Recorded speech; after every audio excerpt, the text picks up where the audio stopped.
اعوذ باللہ من الشیطان الرجیم بسم اللہ الرحمن الرحیم اقترب للناس حسابهم وهم فی غفلۃ معرضون صدق اللہ العظیم۔ محترم سامعین و ناظرین، 17ویں جز میں ہم داخل ہو چکے ہیں۔ آج کوشش کروں گا انشاءاللہ کم از کم وقت میں میں اپنی بات کو رکھ سکوں، کیونکہ وقت تھوڑا بڑھتا ہوا چلا جا رہا ہے۔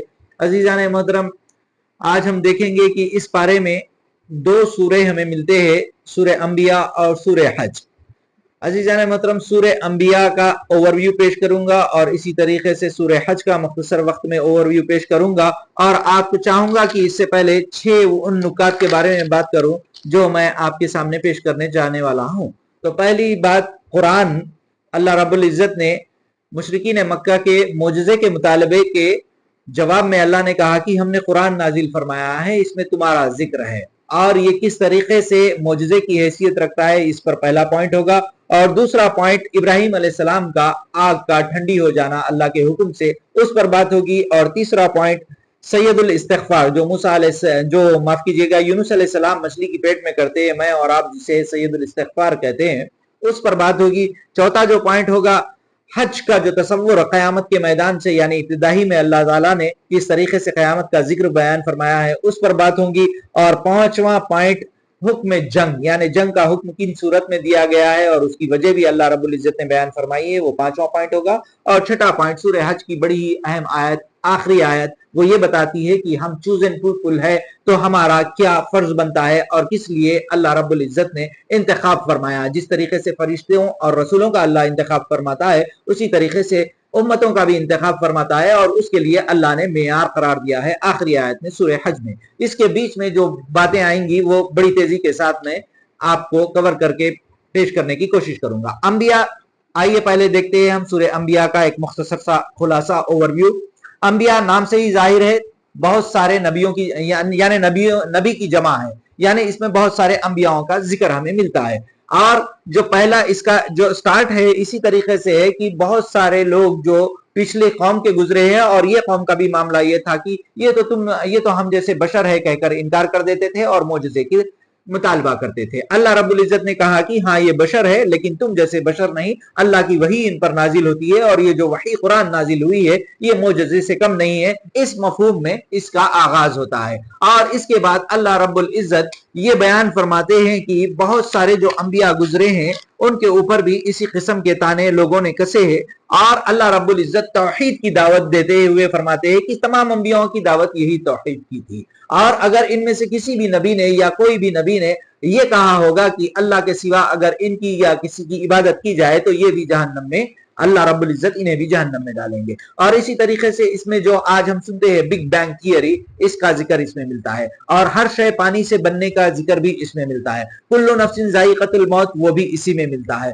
اور اسی طریقے سے زمین و آسمان کے، پہاڑ کے اور بہت سے نشانیوں کو اللہ رب العزت غور کرنے کی دعوت دیتے ہیں۔ اور اسی کہ آگے ہمیں انسان جلد باز ہونے کا ذکر بھی ہمیں اسی صورت میں ملتا ہے، اور ہجرت کا ذکر جو ابراہیم علیہ السلام جو ہجرت کر جاتے ہیں اپنے باپ کو دعوت دینے کے بعد، اور آگ میں جس طریقے سے ڈالے جاتے ہیں، اور یعقوب علیہ السلام اور اسی طریقے سے اسحاق علیہ السلام، یعنی یعقوب علیہ السلام تو اسحاق علیہ السلام کے بیٹے تھے، انہیں کس طریقے سے اللہ رب العزت نے عطا کیا اس پر، اور لوط علیہ السلام کو کس طریقے سے بچایا اس کا ذکر، اور اسی طریقے سے نوح علیہ السلام کو اور ان کی قوم کو، یعنی ان پر ایمان لانے والوں کو اللہ نے بچایا، اور بھی دوسرے انبیاءوں کا ذکر، چاہے وہ ادریس علیہ السلام کا ہو یا پھر ذوالکفل علیہ السلام کا ہو، اور صبر کے لیے جو جانے جاتے ہیں ایوب علیہ السلام کا ذکر ہو، اسماعیل علیہ السلام کا ذکر ہو، بہت سے انبیاءوں کا ذکر اللہ رب العزت نے یہ کہہ کر فرمایا کہ یہ بڑے نیک تھے اور صابر تھے، اور ان کے اوپر ایمان لانے والوں کی ہم نے حفاظت کی اور بچا لیا۔ اور آخر میں یونس علیہ السلام کی دعا بھی اس میں نقل ہوئی ہے جیسا کہ میں نے بیان فرمایا تھا۔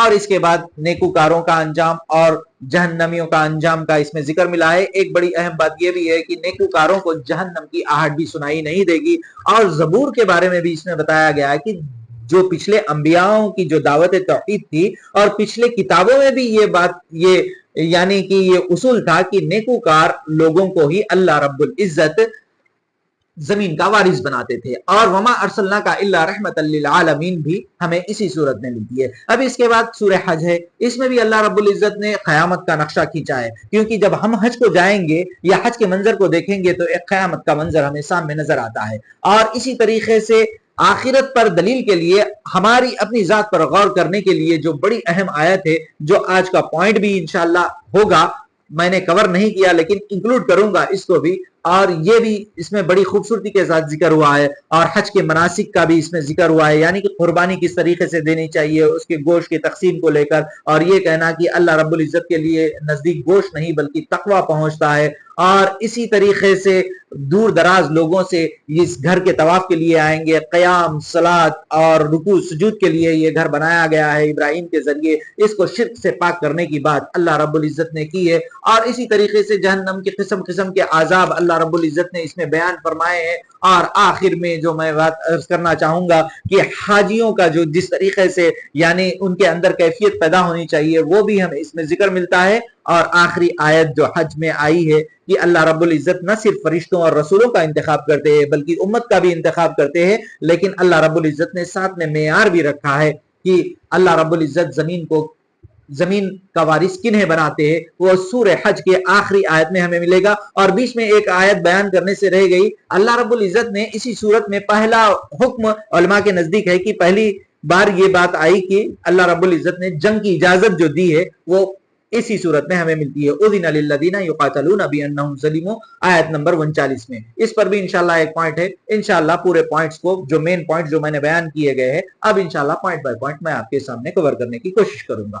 آئیے پہلے پوائنٹ کی طرف, جو میں نے کہا تھا کہ مشرکین نے یہ اعتراض کیا کہ تم بھی اسی طرح کے بشر ہو, اور معجزے کا انہوں نے مطالبہ کیا. تو آیت نمبر 10 میں اللہ فرماتے ہیں لقد انزلنا الیکم کتابا فیہ ذکرکم افلا تعقلون. عزیزان محترم, اس ایک چھوٹی سی آیت میں اللہ رب العزت نے ایسی جامع ترین ہمیں دعوت دی ہے سوچنے کے لیے. جب وہ معجزے کا مطالبہ کرے تو اللہ نے کہا کہ ہم نے کتاب اتاری ہے یقیناً, اور وہ کتاب جس میں تمہارا ذکر ہے, کیا تم عقل نہیں رکھتے؟ تو عزیزان محترم, یہاں پر سوچنے والی بات یہ ہے کہ اللہ نے کہا کہ یہ کتاب کا مرکزی مضمون جو ہے وہ انسان ہے, میں اور آپ ہے, اور اس کو اللہ رب العزت نے عقل کے استعمال کی دعوت دی ہے کہ اس کتاب میں تمہارے لیے نصیحت ہے, تمہارے لیے ذکر ہے. ذکر کے ایک معنی عزت کے بھی ہوتے ہیں, اور تمہارے لیے عزت اور شرف ہے اس کتاب کے اندر, اور کیا تم عقل نہیں رکھتے؟ تو عزیزان محترم, سوچنے والی بات یہ ہے کہ معجزہ ایک وقت کے لیے لوگوں کو ملا, اور آج اس معجزے کو ہم آنکھوں سے دیکھ نہیں سکتے. اس دنیا میں اس سے پہلے بہت سے معجزے اللہ رب العزت نے نبیوں کو اپنے حکم سے جاری کرے نبیوں کے ہاتھ پر, لیکن وہ معجزے کے ساتھ ساتھ نبیوں کے ساتھ ساتھ وہ معجزے بھی ختم ہو گئے. اللہ رب العزت نے قرآن میں یہ کہا کہ اس میں ہمیشہ کے لیے تمہارے لیے عزت ہے, تمہارے لیے نصیحت ہے, تم یہ کیوں نہیں دیکھتے اور یہ مطالبہ کرتے ہو کہ معجزہ چاہیے. اور اس کی حفاظت کے لیے میں نے ایک الگ سے ویڈیو بھی بنایا تھا سورہ حجر کی آیت کو لے کر, اِنَّا نَحْنُ نَزَّلْنَا الذِّکْرَ وَإِنَّا لَهُ لَحَافِظُونَ. تفصیل دیکھنے کے لیے اس ویڈیو کو بھی آپ دیکھ سکتے ہیں. تو اللہ رب العزت نے قرآن کو معجزے کے طور پر بیان فرمایا. یہ تھا پہلا پوائنٹ. دوسرے پوائنٹ کی طرف جو بے حد اہم ہے, جو میں نے کہا تھا کہ ابراہیم علیہ السلام کو آگ میں ڈالا جانا اور اللہ کی طرف سے آگ کو حکم ہونا کہ اے آگ ٹھنڈی ہو جا اور سلامتی والی ٹھنڈی ہو جا. اس پہلو پر آنے سے پہلے میں چاہوں گا کہ 3 نقطوں پر آپ کی توجہ چاہوں گا. پہلی چیز ابراہیم علیہ السلام کی ایمان کی پختگی, انہوں نے سب کو چھوڑا. دوسری چیز ان کے آباء و اجداد پر ان کا جم جانا. اور تیسری چیز ابراہیم علیہ السلام کو اذیت دینا اور ان کے خاندان والوں اور ان کے قبیلوں والوں کی طرف سے اذیت دینا. تو عزیزان محترم, بتانا یہ مقصد ہے کہ ابراہیم علیہ السلام جب دعوت دیتے ہیں اور لاجیکل سوال وہ پوچھتے جاتے ہیں, اور جو بت کو توڑنے کا واقعہ جو پیش آتا ہے اسی صورت میں, اور جب وہ بت کو توڑ دیتے ہیں اور آنے کے بعد لوگ دریافت کرتے ہیں کہ ہو نہ ہو یہی شخص ہے, تو ابراہیم علیہ السلام کہتے ہیں کہ انہی سے پوچھو. اندر ہی اندر وہ بالکل یعنی کہ فبہت الذین کفروا, یعنی کہ ایک مبہوت ہو جانے والی کیفیت ان کی ہو جاتی ہے. دل ان کا مانتا ہے لیکن ہر دھرمی پر آ جاتے ہیں. یہاں پر کرکس ہے. دھرمی پر آنے کی وجہ کیا ہے؟ قرآن کریم میں بھی جب لوگوں کے پاس جواب نہیں بنتا تو وہ سیدھے اپنے آباء و اجداد کی طرف منسوب کرتے ہیں. کیا وہ بھی بے وقوف تھے؟ یعنی کہ وَإِذَا قِيلَ لَهُمُ اتَّبِعُوا مَا أَنزَلَ اللَّهُ قَالُوا بَلْ نَتَّبِعُ مَا وَجَدْنَا عَلَيْهِ آبَاءَنَا. جب ان سے کہا جاتا تھا کہ اللہ کی اتاری ہوئی کتاب یعنی اتاری ہوئی چیز، نازل کردہ چیز کی اتباع کرو، تو وہ سیدھے اپنے آباء و اجداد کی طرف منسوب کر دیتے تھے کہ کیا تو ہمیں اس دین سے پھیرنا چاہ رہا ہے. یہ سورہ بقرہ کی آیت ہے. لیکن یہاں پر بھی اسی مفہوم میں لوگ ابراہیم علیہ السلام کو جواب دیتے ہیں اور آگ میں ڈھکیل دیتے ہیں. بتانا یہاں پر یہ مقصد ہے عزیزان محترم، جب حق کی دعوت کے لیے اٹھے تو اپنے قریبی رشتہ دار بھی آباء و اجداد کی محبت میں ہمارے مخالف ہو سکتے ہیں. ایک دائی کے ذہن میں ہمیشہ یہ بات رہنی چاہیے کہ اس کے راہوں میں بڑے ہی کانٹے آ سکتے ہیں، بالخصوص اپنے گھر والوں سے بھی ضروری نہیں کہ وہ تمہاری دعوت کو قبول کرے. اور اللہ رب العزت نے ابراہیم علیہ السلام کے اس مقام کو بیان فرما کر فطرت کے خلاف، یعنی آگ کی فطرت ہے جلانا، لیکن اللہ رب العزت نے اس آگ کو ٹھنڈی بھی کر دیا اور سلامتی والی بھی اللہ رب العزت نے کر دیا. جب لوگ اللہ کے خاطر اپنے بالکل عزیز و اقارب کو چھوڑ دیتے ہیں محض اللہ کی رضا کے لیے، تو اللہ بھی قدرت کے خلاف بھی اللہ تعالیٰ ان کے مدد کا انتظام کرتا ہے. یہ تھا دوسرا پوائنٹ. تیسرے پوائنٹ کی طرف جو دعا ہے دراصل یونس علیہ السلام کی، جو مچھلی کی پیٹ میں جانے کے بعد کرتے ہیں. اور مچھلی کے پیٹ میں جانے کا واقعہ یہ ہے کہ وہ غصے میں آ کر یعنی قوم سے بیزار ہو کر چلے جاتے ہیں اور اللہ رب العزت انہیں اپنے گرفت میں پکڑ لیتے ہیں. اور جب وہ جا کر مچھلی کے پیٹ میں دعا کرتے ہیں جسے میں اور آپ سید الاستغفار کہتے ہیں، لا الہ الا انت سبحانک انی کنت من الظالمین، اے اللہ تو ہی پاک ہے اور میں ظالموں میں سے ہوں، میں ظالموں میں سے ہوں. اللہ رب العزت سے اپنی خطا کا اعتراف کرتے ہیں. تو عزیزان محترم، یہاں پر دو نقطوں پر میں بات کر کے اس آیت کے اوپر اپنی بات کو ختم کروں گا. سب سے پہلی چیز، انبیاؤں کا جو سورۃ الانبیاء ہے اس کا مرکزی مضمون توحید ہے. یہاں پر یونس علیہ السلام سب سے پہلے اس کا اعتراف کرتے ہیں، لا الہ الا انت، کوئی نہیں سوائے تیرے تعریف کے قابل. ایک الہ کا اقرار کرتے ہیں اور تعریف اور تسبیح کا مستحق بھی اللہ تعالی ہی ہے. لا الہ الا انت سبحانک انی کنت من الظالمین، اور میں ظالموں میں سے ہوں، میں خطا کاروں میں سے ہوں. تو عزیزان محترم، یہاں دیکھنا یہ ہے کہ جو بڑے ہوتے ہیں یعنی کہ جن کو زیادہ علم دیا جاتا ہے، ان کی ایک گرفت کو بھی اللہ بڑی سختی سے پکڑتا ہے، کیونکہ لوگوں کے سامنے وہ ایک نمونہ ہوتے ہیں. اگر انہیں رخصت دی جاتی تو یہ ایک معمول بن جاتا. اور اللہ رب العزت دعوت میں کوتاہی اور دعوت میں جلد بازی کو ہرگز پسند نہیں کرتا. اس سے ہمیں یہ بھی پیغام ملتا ہے. اور دوسرا پیغام ہمیں یہ ملتا ہے کہ ان کے جانے کے بعد جو قوم ایمان لاتی ہے اس سے یہ بات بھی نکھر کر سامنے آتی ہے کہ چاہے آپ دعوت دو اور وہ قبول نہ بھی کرو، جیسا کہ پچھلے واقعے میں ہم ابراہیم علیہ السلام کے لوگوں نے اندر سے جانا کہ یہ سچ ہے مگر منسوب کیا آباء و اجداد کی طرف. اسی طریقے سے بعض لوگ اندر ہی اندر دعوت کو قبول کیے ہوئے رہتے ہیں اور اقرار کرنے میں کسی مجبوری کی وجہ سے وہ دیری بھی کر سکتے ہیں. تو عزیزان محترم، یہ تھی وہ چیز. اور سب سے اہم سبق اس سے یہ ملتا ہے کہ معافی ہمیں ملے گی تو صرف اللہ رب العزت کی ذات سے، اور وہ سمندر کے اندھیرے میں ہی نہیں بلکہ سمندر کے اندر مچھلی اور مچھلی کے پیٹ کے اندر کے اندھیروں کی بھی جو صدا سننے کی ذات ہے وہ اللہ رب العزت کی ذات ہے. اس سورہ انبیاء کا اگر مرکزی نقطہ بھی اگر ہم سمجھنے کی کوشش کریں تو ہم سمجھ سکتے ہیں کہ یہ جو دعا کا جو تعلق ہے صرف ایک ذات اللہ کی، وہ ہے جو ہر حال میں انسان کو دیکھتی بھی ہے، سنتی بھی ہے اور عطا بھی کرتی ہے. یہ تھا تیسرا پوائنٹ. آئیے چلتے ہیں بڑی تیزی کے ساتھ چوتھے پوائنٹ کی طرف، جس میں اللہ رب العزت فرماتے ہیں، یا ایھا الناس اتقوا ربکم ان زلزلۃ الساعۃ شیء عظیم. یہ سورہ حج کی پہلی آیت ہے جس میں اللہ فرماتے ہیں تمام نوع انسانی کے لیے، صرف مسلمانوں کے لیے نہیں بلکہ اللہ کا تقوی اختیار کرو اور ڈر، اور یقیناً یہ جو زلزلہ ہے یہ ایک بہت بڑی چیز ہے، یعنی قیامت سے اس کی تشبیہ کی گئی ہے.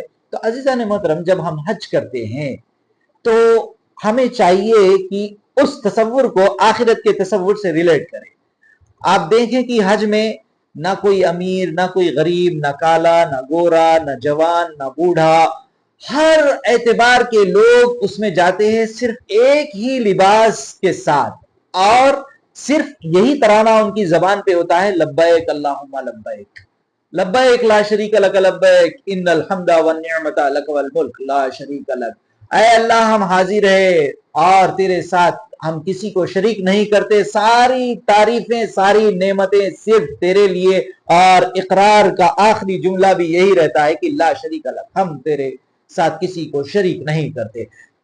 عزیزان محترم، دراصل قرآن کی تعلیم کو اگر دو لفظوں میں اگر بیان کرنا ہے تو یعنی کہ بنیادی طور پر دو چیزیں ہیں، ایک اللہ کی توحید، اس کے ساتھ کسی کو شرک نہیں کرنا، اور کل قیامت کے دن جب تم اٹھائے جاؤ گے، قیامت کے دن یقیناً تم اٹھائے جاؤ گے اور تم سے تمہارے اعمال کے بدلے میں جنت ملے گی یا جہنم ملے گی۔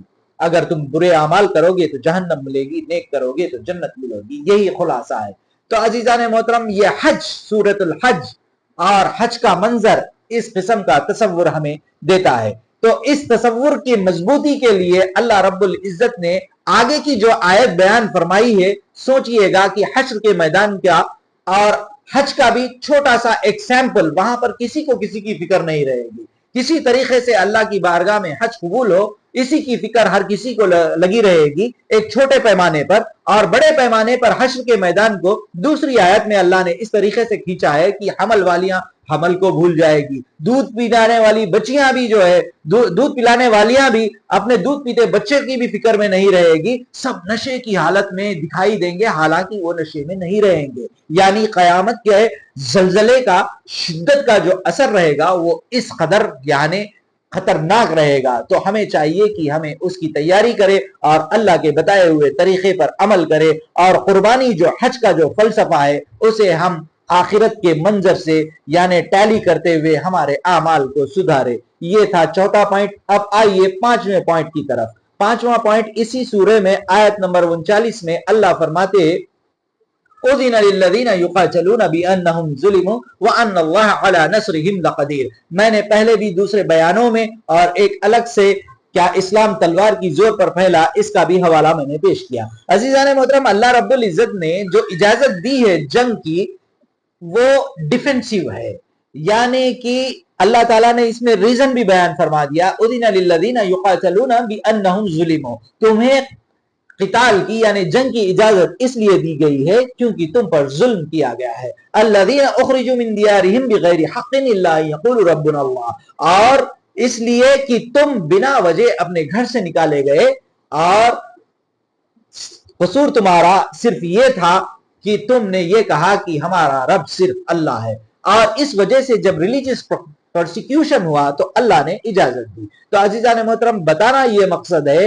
اور آگے جو اللہ نے بتایا کہ اگر وہ لوگوں کو اس طریقے سے دفع نہ کرتا ہے یعنی ظالم لوگوں کو، تو تمہاری معبد، تمہاری گرجائیں، تمہاری یعنی عبادت خانے، یہ تین دیگر مذاہب کے دوسرے ریلیجن کے ورشپ پلیسز کا ذکر کر کے اللہ رب العزت پھر مسجد کا ذکر کر کے بیان فرماتے ہیں کہ یہ بھی مسمار کیے جاتے، ڈھا دیے جاتے۔ تو ضرورت اللہ رب العزت نے جنگ کی اجازت اس لیے دی تاکہ دوسروں کے ریلیجیس ورشپ پلیسز سیکیور رہے، پروٹیکٹڈ رہے، اور ریلیجیس فریڈم رہے۔ اللہ تعالیٰ نے لا اکراہ فی الدین جو کہا ہے، دین پر کوئی جبر نہیں، دین پر عمل کرنے کی آزادی ہو، اس غرض سے اللہ رب العزت نے جنگ کی اجازت دی ہے، اور اس کو لوگ الگ طریقے سے پیش کرنے کی کوشش کرتے ہیں۔ اس کی وضاحت اس پوائنٹ سے ہو جائے گی انشاءاللہ، ایسا میں مانتا ہوں۔ یہ تھا پانچواں پوائنٹ۔ اب آئیے آخری پوائنٹ پر، چھٹے پوائنٹ پر۔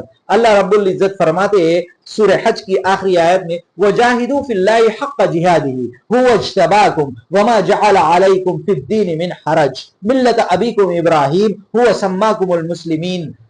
سَمَّاكُمُ الْمُسْلِمِينَ مِنْ قَبْلُ وَهَذَا الْقُرْآنُ۔ عزیزان محترم، یہاں پر اللہ رب العزت نے فرمایا ہے کہ اللہ کے راستے میں جد و جہد کرو۔ یہاں پر ایک پوائنٹ میں ضرور کہنا چاہوں گا کہ اللہ رب العزت نے قتال اور جہاد میں فرق کیا ہے۔